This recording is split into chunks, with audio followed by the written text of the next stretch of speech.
The woman is writing a work of ekphrasis. She is digging her pen, struggling to begin. A long, small room.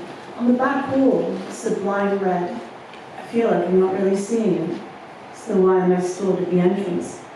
She chooses art designed to disorientate, to envelop the viewer until their senses bend. Here is a mark so cool and sterling, clear as the sound of a sign, spreading across that wall. Is it paint itself, in the world of the painted room? Abstract works, tones cut from time, monstrous installations that overrun the gallery to take your attention in a chokehold. Within that colour, a warped variation of this life, through which the self can be heard more wholly. To be wrapped, enthralled is what she wants. She wants her sentences to be drugs. In the world of dreamt patterns on wallpaper, hallucination paisley spreads from the eyes to the brain. Is it blood? A push against encroaching walls, till time's good steadiness collapses. A little more warmth or scatter that mark would shout fear, embarrassment. But language cannot straighten it out. Say, for instance, you wanted to document the disappointment of an unsuccessful hunt. Afterwards, you might draw a picture in the dirt of an animal you had seen, but it changes while you draw. Perhaps the antelope gains wings, though its feet aren't poised for flight, or it takes the face of a boy you just killed. She feels like an intruder, a day tripper. The anecdote, the melody, the murder, these are the oldest forms of artistic creation. The girl she was, in the cupboard dark, with her hair in her face, dreaming through broad daylight admitted through the slit between the doors. She moulds her thoughts, makes topiaries of them, and waits for them to sprout language. To not write the same line, say the same thing. To reveal a fleck as pure as it is tiny, so long as it was not seen before. She dreams of transcendence, of shattered illusion and head fuckery. There was once a boy who learned to imitate birds. He had his ears tuned skyward because he was angered by people and words and was drawn more to the canopy than the quotidian mud.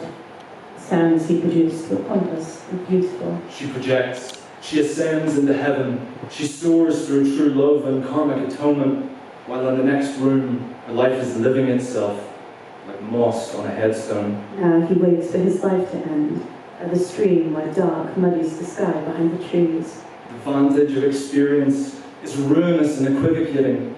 She dreams of newness, gushing from a slash in the senses. The line must cut a new, true thing into the world that it belongs to. The anecdote, the melody, the murder. We see it quite well from the entrance.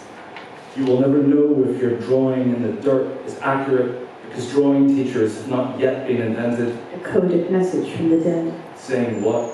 Ambiguously or exactly? Would she even comprehend the death rattle, the final words in an ancient tongue? A call to attention, a call to attention. The day is ending and all light-loving bipeds must exit the stream.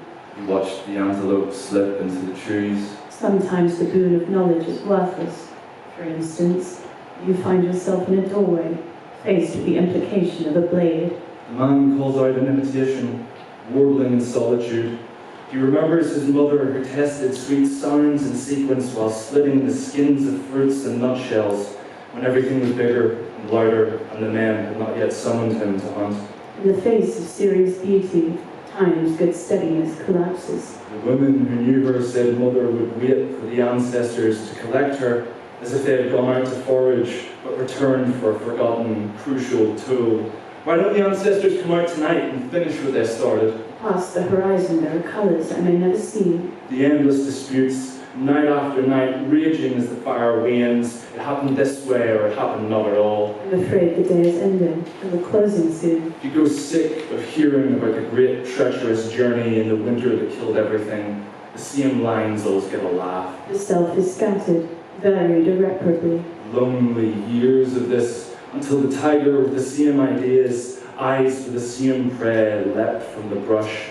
Four turned to the snarling cat and with good sense stepped off, but his dinner was bounding across the veld, and his long-held rage, he threw himself on the cat and took bites and slices from its body until it turned tail. Is it paint itself, or is it blood? This sapling of a boy, only just of age and barely worth the effort of training, had the nerve to say, He was loud in the bush, his aim was out.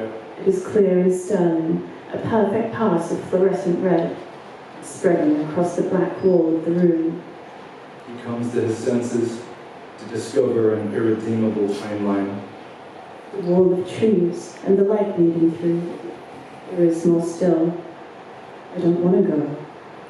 The others will be coming soon, and might and hiding are useless.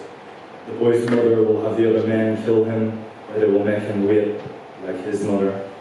Here is my final cave, where I sit in the dark with my hair in my face. So he waits. A portal to another version of this life, through which the self can be heard more wholly.